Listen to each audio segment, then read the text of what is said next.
En los albores del siglo XX, la mayor parte del mundo está controlada por unas pocas grandes potencias. La democracia es casi inexistente, apenas hay un puñado de naciones que sean gobernadas realmente por su pueblo. En Sudáfrica, en el último año del siglo XX, un joven abogado indio se enfrenta cara a cara con la arrogancia del poder del colonialismo occidental. Viaja en un compartimento de primera clase y se niega a ceder su asiento a un pasajero blanco. El personal del tren le da una paliza y lo arroja del tren. La reacción de este joven abogado, Mohandas Gandhi, resonará a lo largo de todo el siglo. Afirma, no hay mayor pérdida para un hombre que la del respeto por sí mismo. Su reacción hace saltar una chispa que desembocará en la caída del imperio más poderoso del mundo.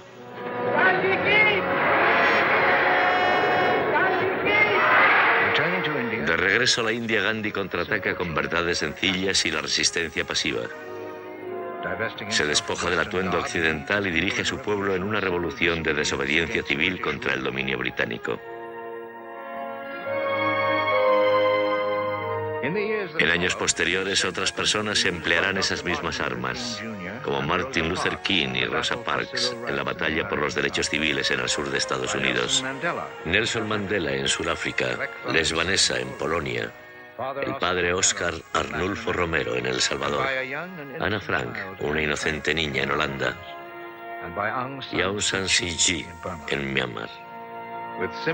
Con actos sencillos pero desafiantes, todas estas personas se comprometieron en la lucha por un concepto político que a comienzos de siglo se debatía desesperadamente por asentarse. La defensa de esa idea y su expansión a lo largo de los últimos 100 años quizá constituyan la historia más dramática que queda del siglo XX. La democracia. Que la gente decida por sí misma cómo gobernarse. La libertad individual. Los derechos humanos. Cuando comienza este siglo, todas esas ideas parecen alcanzables, pero existen obstáculos. Al principio, el aún férreo control del colonialismo, después las amenazadoras tiranías del fascismo y el comunismo. Pero según termina el siglo XX, donde antaño hubo apenas un puñado de democracias, ahora son más de un centenar. Ha sido un viaje lleno de peligros y salidas in extremis, pero en último término ha sido un viaje digno de celebrarse.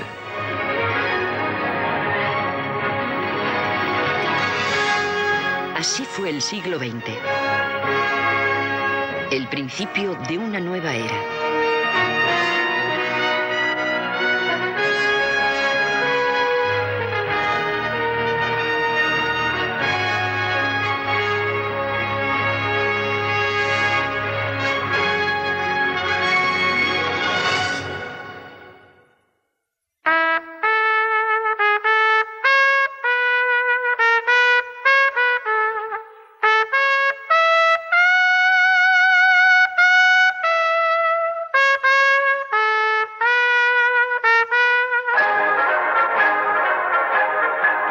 El 31 de diciembre de 1899. En medio de la confusión sobre la fecha exacta en que comienza un siglo, la población mundial celebra el comienzo del siglo XX. Y proféticamente comienza con un sonido estadounidense. En la exposición de París, John Philip Sousa, un director de banda estadounidense, cautiva a los asistentes. La música de barras y estrellas y los nuevos sonidos del ragtime norteamericano resuenan por las orillas del Sena y los bulevares de París. La feria rinde homenaje a los grandes logros de los últimos 50 años. El cable transatlántico, el canal de Suez, el ferrocarril y la electricidad. Los más de 40 millones de visitantes pueden admirar el mayor uso de luz eléctrica hasta la fecha. Con ello, los franceses afirman decididamente que el pasado no es más que el prólogo de las portentosas innovaciones que se avecinan.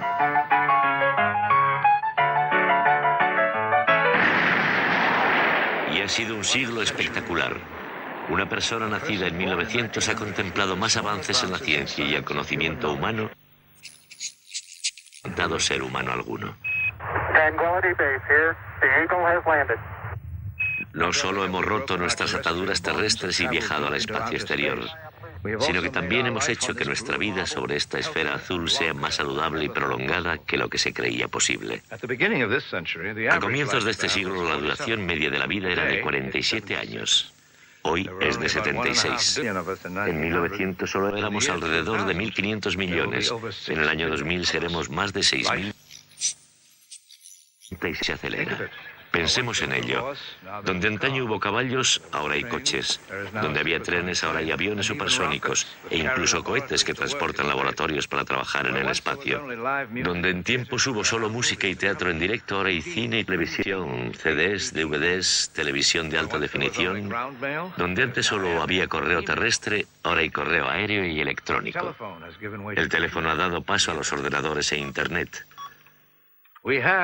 Como dijo un poeta en vísperas del nuevo siglo hace 100 años, hemos apoyado nuestro cetro sobre las estrellas y lanzado nuestro hechizo sobre los continentes, invocando al relámpago de su lugar secreto para que estruje los espacios del mundo. Pero antes de seguir la marcha con los jóvenes y fuertes titanes de la democracia, como también dijo el poeta, acabemos con el siglo que estaba terminando.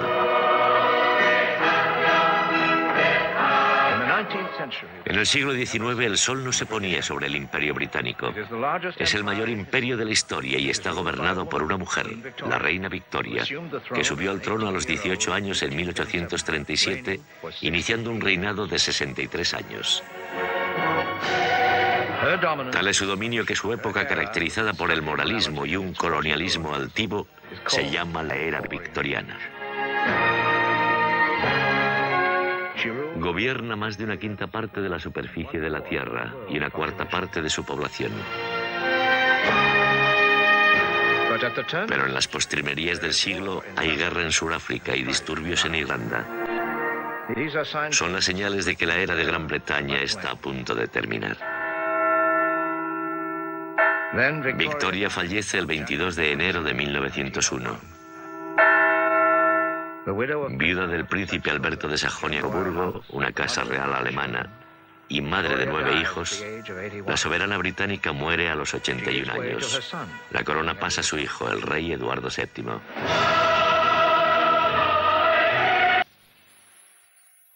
Lo más importante es que la era victoriana da paso a la era eduardiana.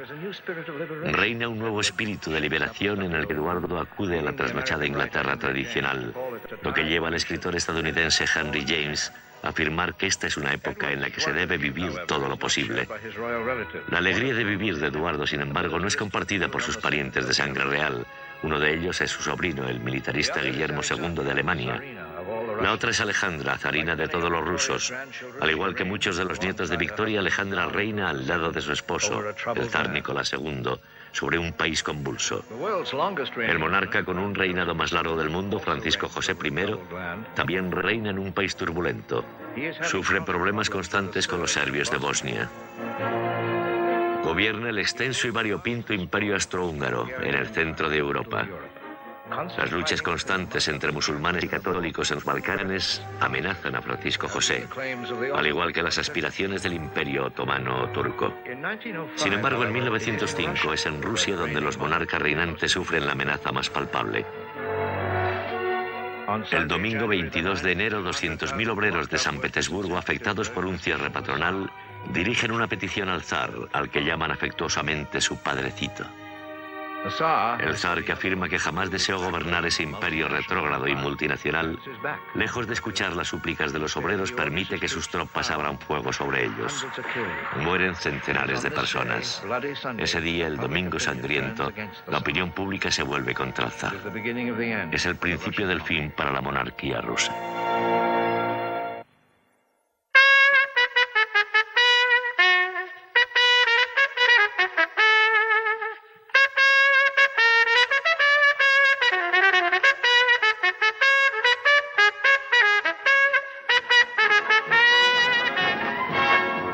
George M. Cohan compone la melodía, Teddy Roosevelt la encarna. A ciencia cierta es un yankee dandy. En la guerra de Cuba había creado el regimiento de los Red Raiders. En las elecciones de 1900, Roosevelt se convierte en vicepresidente con William McKinley. Un año más tarde, cuando McKinley sufre un atentado y muere, Roosevelt pasa a ser presidente. Somos un gran pueblo, afirma, y debemos desempeñar un papel importante en el mundo. Solo podemos decidir si lo desempeñaremos bien o mal. Él decide llevar un gran garrote y afirma hablar en voz baja. Don't flinch.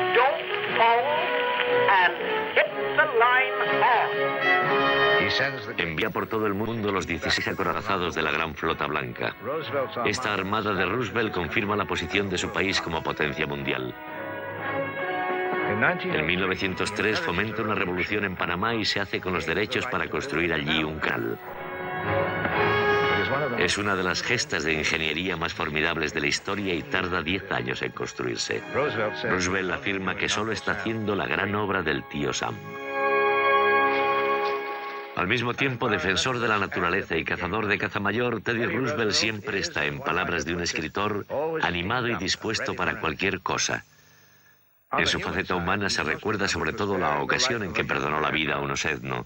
Ese acontecimiento de 1902 lleva a la creación del Teddy Bear, u osito de peluche. Listones de madera, alambre, tela de algodón, un motor de fabricación casera e ingenio.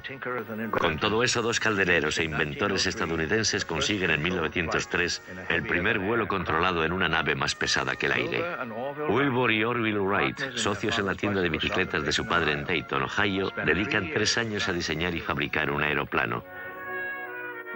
Tienen intención de llevarlo al pueblo de Kitty Hawk, en la costa de Carolina del Norte. Sus estudios de las corrientes de aire del lugar indican que allí podrán conseguir que su avión se levante del suelo. Wilbur es el primero en pilotar la nave.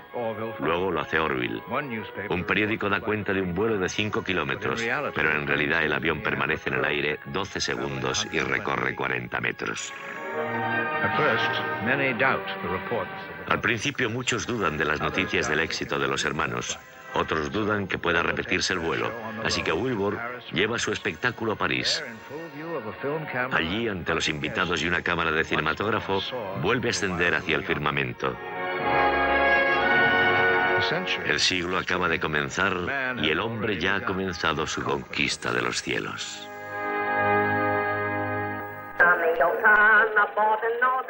En 1900 solo circulan 8.000 automóviles por Estados Unidos. No hay atascos, pero sí multas de tráfico por sobrepasar el límite de velocidad de 13 kilómetros por hora. Entre los que intentan construir un automóvil mejor está el ingeniero e inventor autodidacta Henry Ford. Con el fin de recaudar dinero para sus iniciativas empresariales, el joven Ford comienza construyendo coches de carreras. Consigue fundar su propia compañía en Highland Park, Michigan, en 1903. Allí Ford comienza a revisar toda la industria automovilística. En su opinión, el coche debe ser un medio popular de transporte, no un artículo de lujo. Consigue su primer éxito con el modelo A. Luego, en 1908, llega el primer modelo T al que su esposa de hojalata. Sin embargo, su siguiente idea transforma el mundo. Con el fin de reducir el precio del coche, monta una cadena de producción. No fue él quien la inventó, pero sí la desarrolló. La revolución industrial da un gigantesco salto hacia adelante. Al producir en masa un coche más barato, recorta el precio de venta de $1.000 a $300. Cambia el aspecto de las ciudades, la forma de los barrios residenciales, el papel del petróleo en la política internacional e incluso el aire que respiramos. Thomas Edison, para quien Ford trabajó un tiempo, desdeña la idea de un coche propulsado por gasolina. Demasiado ruidoso, demasiado maloliente, le dice a Ford. En 1902, tras inventar la pila alcalina, Edison se dedica al desarrollo del coche eléctrico. Pero un automóvil precisa recorrer 150 kilómetros, así que Edison abandona el proyecto. Son hombres como Edison, Teddy Roosevelt, Henry Ford y los hermanos Wright los que contribuyen a definir la primera década del nuevo siglo como un periodo eminentemente norteamericano. Su energía y una nueva y creciente atmósfera de libertad convierten a Estados Unidos en un lugar atractivo para los europeos que se debaten contra la opresión y la pobreza. En la primera década del siglo se produce un dramático éxodo del viejo al nuevo mundo. 9 millones de inmigrantes emprenden la travesía. Un hombre me preguntó qué iba a hacer en América. Yo dije, aún no lo sé, pero haré lo que sea. Todos nosotros vamos a América para trabajar, para ganarnos la vida, para encontrar una vida mejor. Yo vengo de un pueblecito de un país minúsculo y ¿qué tengo? Apenas unos cópex en el bolsillo. Pero me siento rico. Mi padre nos dice, en América tendremos galletas y pan blanco. Para nosotros es como si dijeran que comeremos tarta de chocolate. La primera vez que la vimos fue a través de la niebla y la lluvia. La Estatua de la Libertad. Nos pusimos muy contentos, todo el mundo estaba muy emocionado. Un hombre a mi lado me dijo, ¿qué significa esa estatua? Otro hombre dijo, no es más que eso, una estatua. Yo dije, no, significa la libertad. Estamos muy contentos, pero no tenemos ni idea de lo que es la isla de Ellis. Es grande como un castillo y está muy llena de gente. Hay personas que hablan muchos idiomas distintos y no puedes entender ninguno.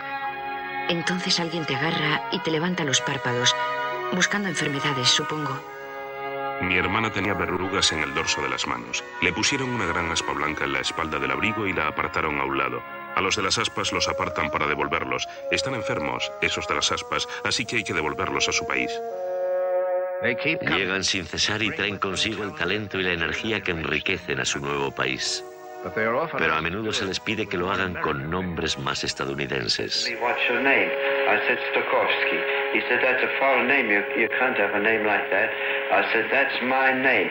He said, I will give you another name. I said, thank you very much, but that was my father's name, my grandfather's name, my great-grandfather's name, and it'll stay my name. No es nada agradable pasar por la isla de Ellis. Lo único que me ayuda a seguir es que al otro lado del agua puedo ver América. Es muy hermoso, porque sé que es el comienzo de mi nueva vida.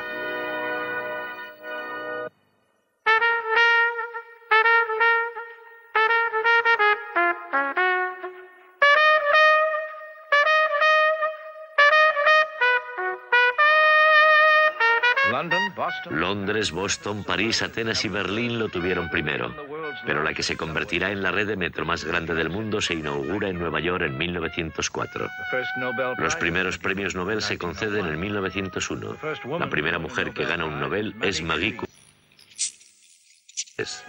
También es la primera persona en ser laureada 2 veces. En compañía de su esposo Pierre, estudia la radiactividad y descubre el polonio y el radio.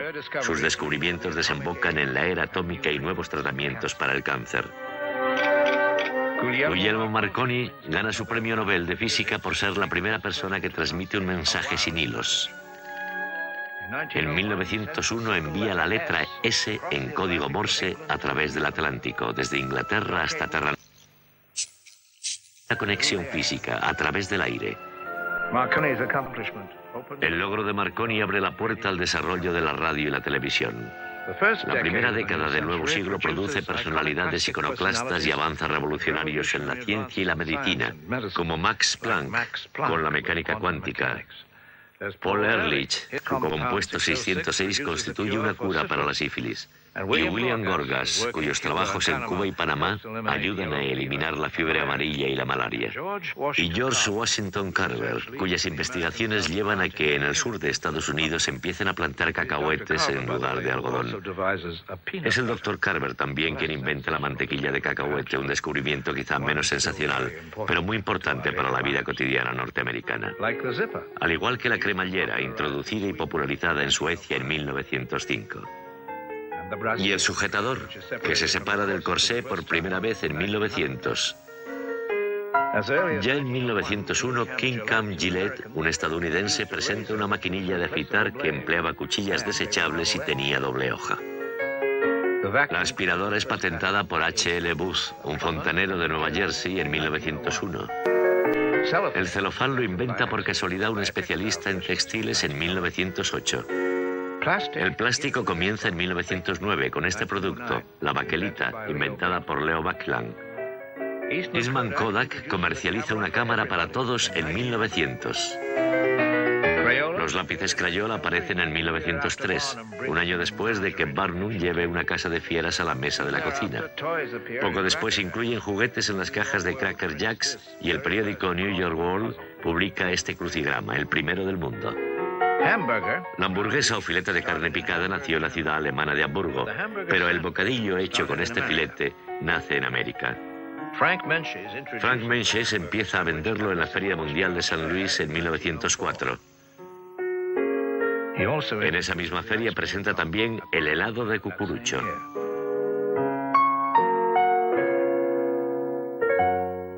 Los deportes también tienen sus primeros hitos del siglo.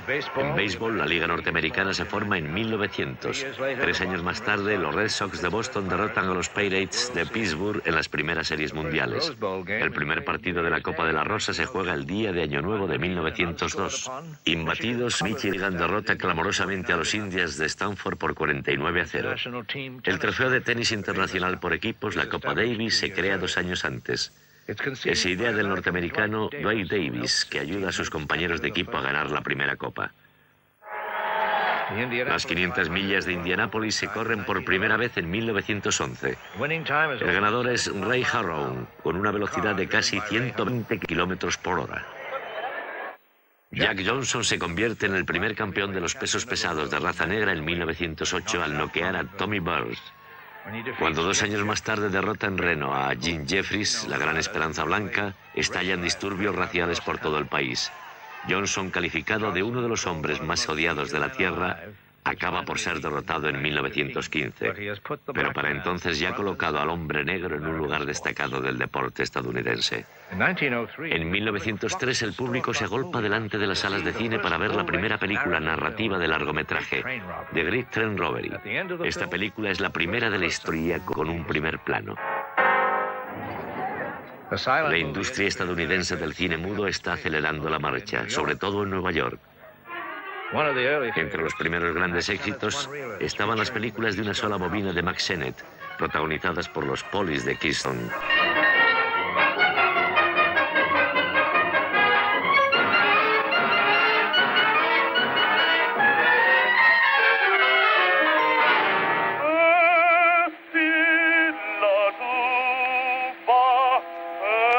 El tenor italiano Enrico Caruso es la primera estrella que canta en los nuevos discos de gramófono. En 1903 graba 10 arias, entre ellas Vesti la Giuba de Pagliacci. El sonido que nos catapulta al siglo XX es el ragtime. Su primer gran compositor es Scott Joplin. En 1908 Arnold Schoenberg crea un nuevo sistema musical dodecafónico. Más tarde Igor Stravinsky compone La consagración de la primavera. Antes de que termine la primera década, un inmigrante ruso judío escribe su primera melodía de ragtime. Se convierte al instante en un clásico. En 1909 Irving Berlin empieza a trabajar en Broadway con las Follies de Florence Ziegfeld. Ese mismo año llega la primera novedad para las Follies, la divertida pero triste Fanny Brice. But there's one thing that I've got, it's my man. Sarah Bernhardt, en todo el mundo por sus encarnaciones de Camille y Tosca, da vida a Hamlet en la Feria Mundial de 1900 en París, en un osado acto feminista. Lo interpreta, según la crítica, como un tigre. Anna Pavlova, del ballet imperial ruso que populariza la danza por todo el mundo, interpreta por primera vez La muerte del cisne de Saint-Saëns y Fokine en 1905. Por entonces nadie trazó ningún paralelismo, pero el cisne moribundo de la Pavlova refleja los últimos momentos del siglo XIX.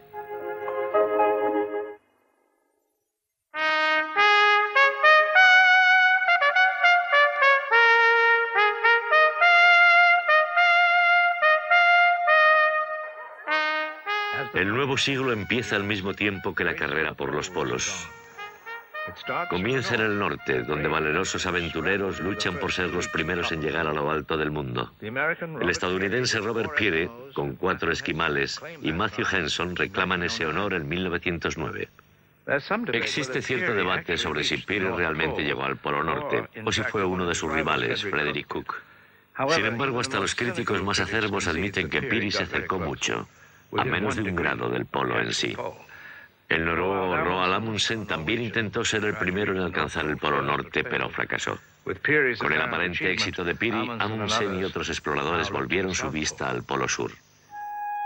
A Amundsen le fascinaban los yermos helados de la Antártida. En 1910 da comienzo su carrera al polo, planificada hasta el menor detalle. Su principal adversario, Robert Falcon Scott, capitán de la Armada Británica. Los planes de Scott se salen de lo habitual. Realizará su asalto final al polo únicamente con trineos motorizados y tirados por hombres. Solo empleará los perros para el acercamiento a la meseta antártica. La odisea de Scott queda plasmada en el diario que escribe para que su familia pueda recordar esa aventura que él espera que se corone con el éxito. A Herbert Ponting durante parte del viaje. Ponting filma y fotografía el establecimiento de un campamento base en la bahía de McMurdo en enero de 1911.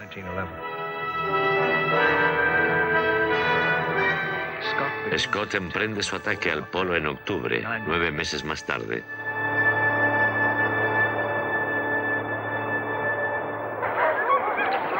El 18 de enero de 1912, Scott llega al Polo Sur.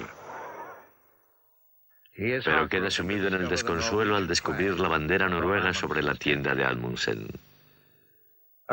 En su interior, una carta informa a Scott de que llega 36 días tarde.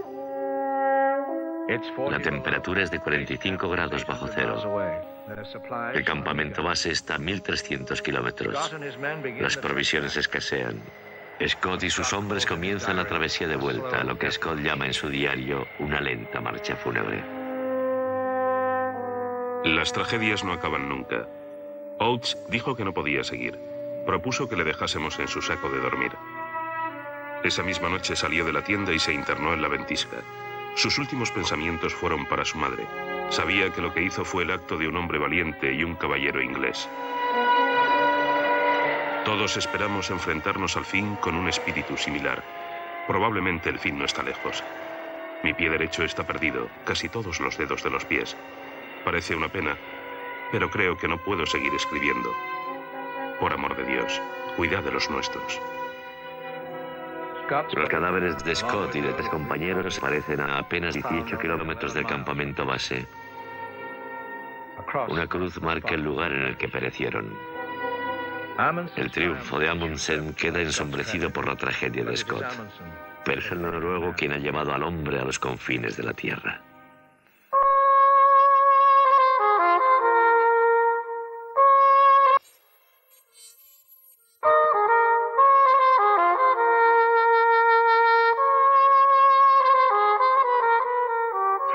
En la primera década de este siglo tienen lugar 3 acontecimientos que cambian nuestra forma de vernos a nosotros mismos y de ver el mundo y el universo. En 1901, Pablo Picasso llega a París con 19 años de edad. 6 años más tarde pinta este cuadro y crea una revolución visual.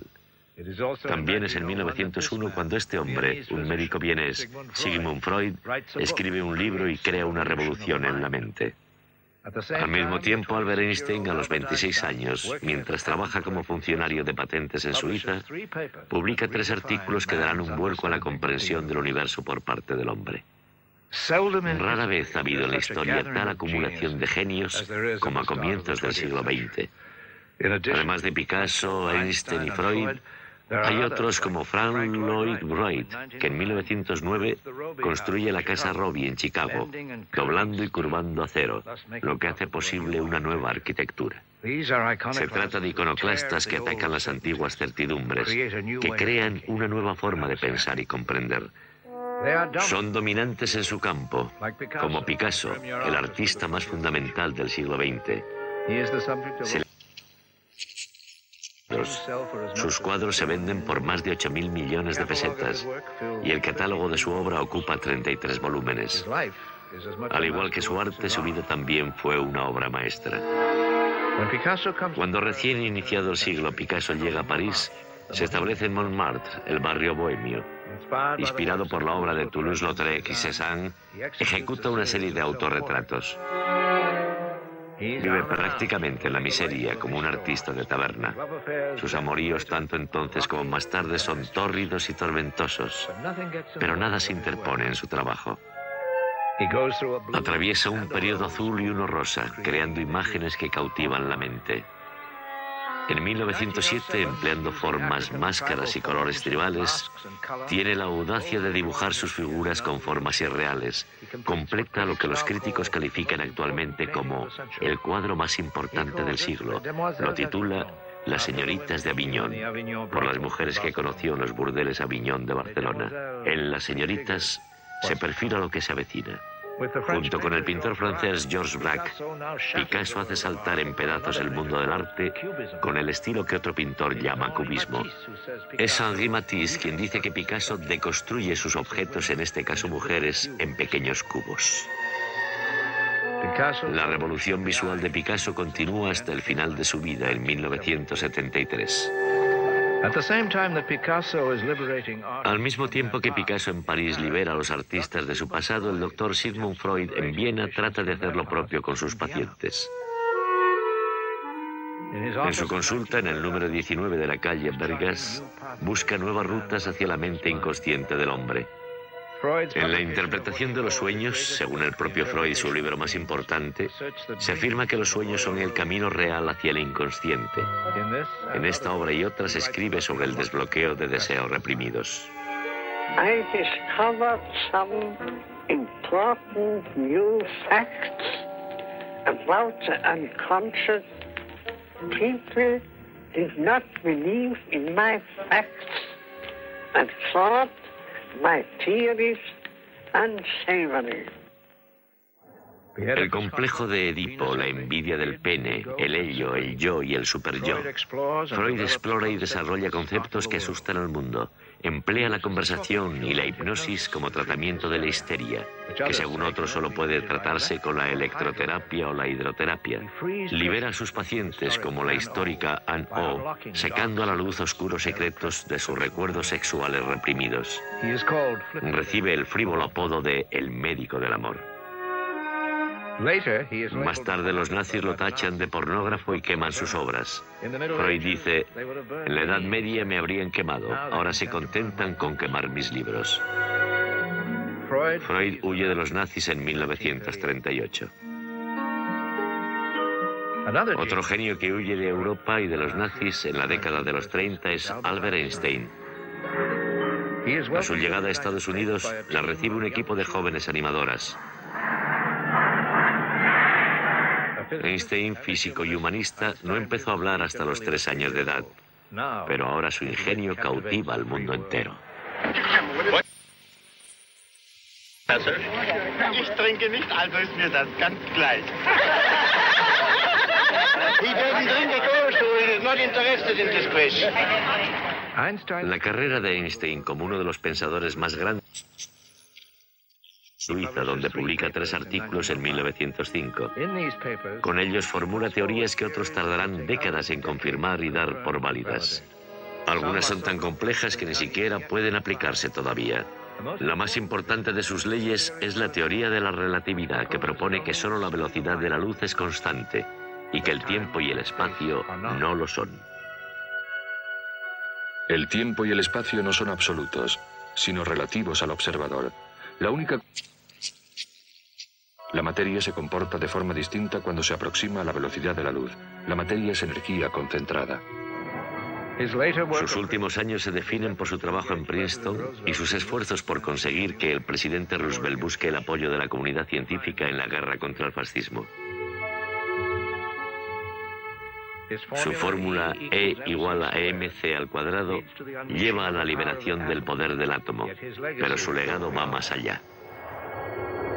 Sus teorías del tiempo, el espacio y la energía abren la puerta a los misterios del universo.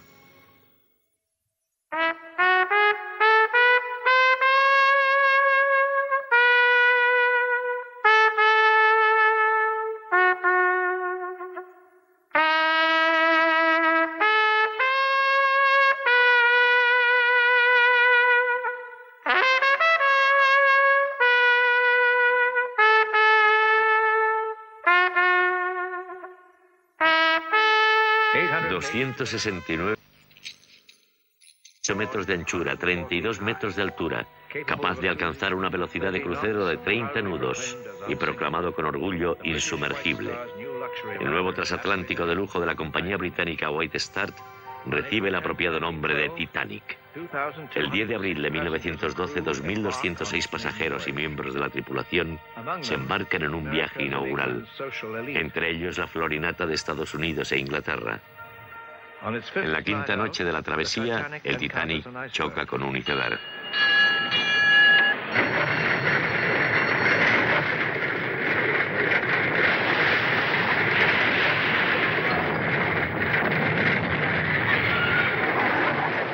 El transatlántico solo tiene 20 botes salvavidas en personas. Más de 1.500 personas mueren en una tragedia que será el centro de incontables libros y películas, la más reciente de las cuales es la más taquillera de la historia.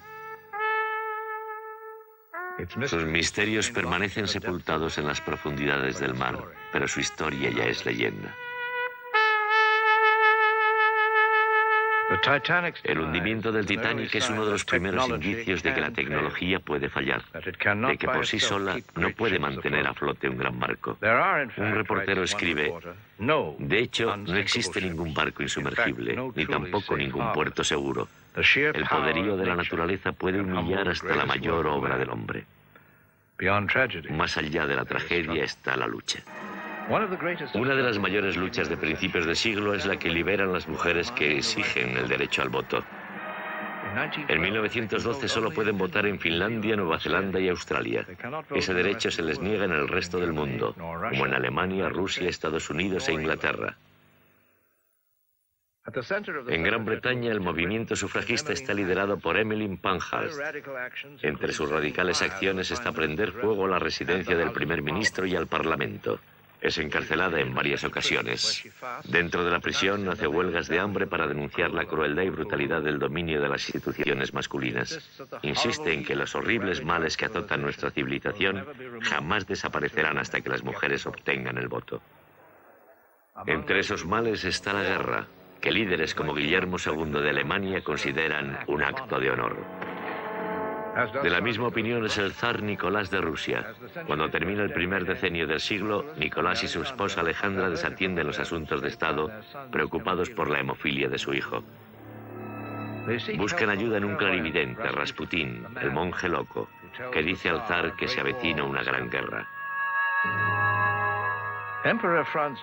El emperador Francisco José de Austria no es un clarividente, pero sabe que la volátil mezcla de pueblos y culturas en Bosnia está a punto de explotar.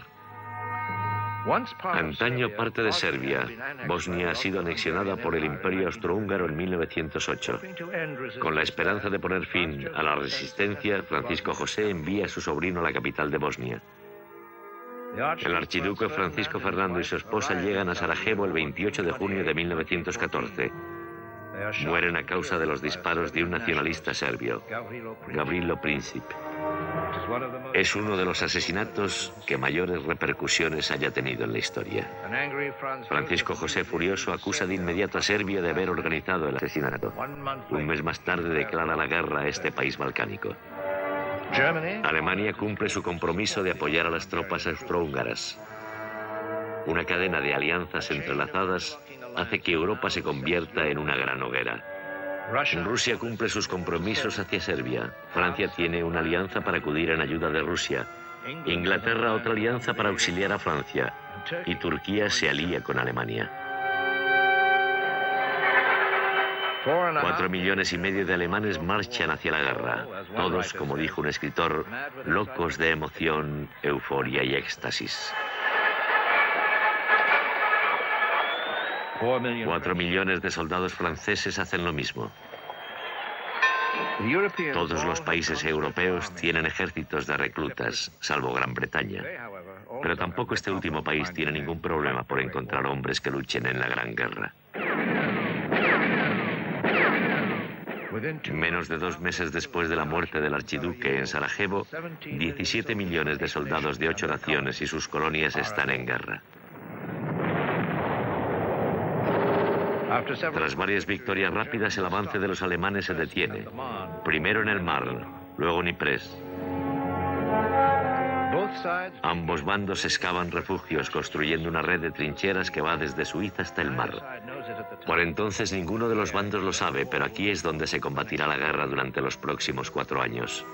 Ambos bandos sufrirán pérdidas catastróficas intentando ganar posiciones entre trincheras hostiles dentro de la tierra de nadie.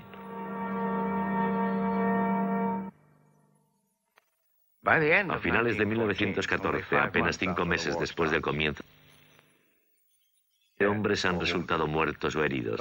Las lámparas se han apagado por toda Europa, afirma un estadista británico. En Estados Unidos, el presidente Wilson, mientras llora la muerte de su esposa, promete no entrar en la guerra. En el frente occidental, esa primera Nochebuena con temperaturas por debajo de los 0 grados, algunos soldados montan árboles de Navidad. Mientras los cañones se enmudecen, en varios puntos de la línea se oyen canciones.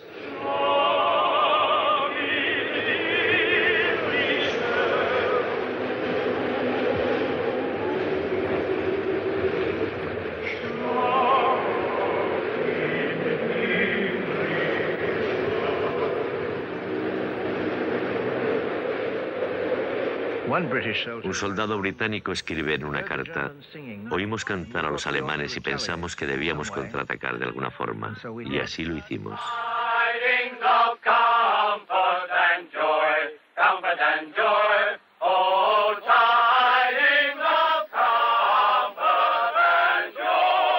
Nos encontramos con los alemanes en mitad de tierra de nadie y pensé, vaya, esto no es nada corriente. 2 ejércitos cantando villancicos en mitad de una guerra. Uno de los alemanes dijo que le gustaría tener una cámara para hacernos una foto.